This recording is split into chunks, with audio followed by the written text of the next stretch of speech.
एक आदमी ने एक बहुत ही खूबसूरत लड़की से शादी की। शादी के बाद दोनों की जिंदगी बहुत प्यार से गुजर रही थी। वो उसे बहुत चाहता था और उसकी खूबसूरती की हमेशा तारीफ किया करता था। लेकिन कुछ महीनों के बाद लड़की चर्म रोग स्किन डिजीज से ग्रसित हो गई और धीरे धीरे उसकी खूबसूरती जाने लगी।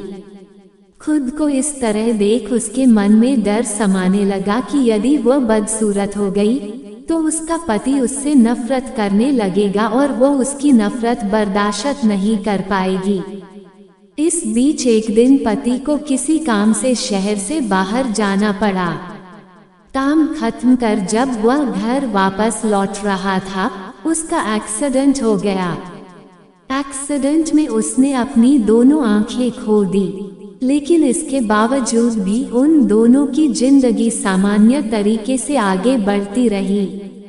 समय गुजरता रहा और अपने चर्म रोग के कारण लड़की ने अपनी खूबसूरती पूरी तरह गंवा दी।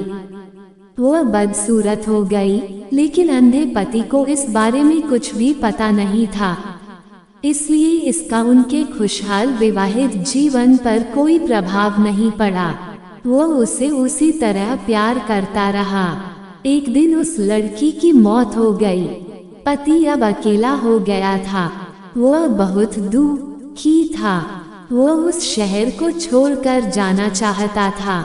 उसने अंतिम संस्कार की सारी क्रियाविधि पूर्ण की और शहर छोड़कर जाने लगा।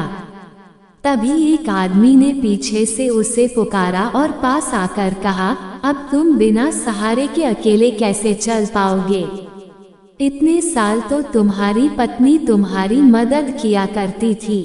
पति ने जवाब दिया, दोस्त, मैं अंधा नहीं हूँ, मैं बस अंधा होने का नाटक कर रहा था, क्योंकि यदि मेरी पत्नी को पता चल जाता कि मैं उसकी बदसूरती देख सकता हूँ तो यह उसे उसके रोग से ज्यादा दर्द देता। इसलिए मैंने इतने साल अंधे होने का दिखावा किया। वह बहुत अच्छी पत्नी थी, मैं बस उसे खुश रखना चाहता था।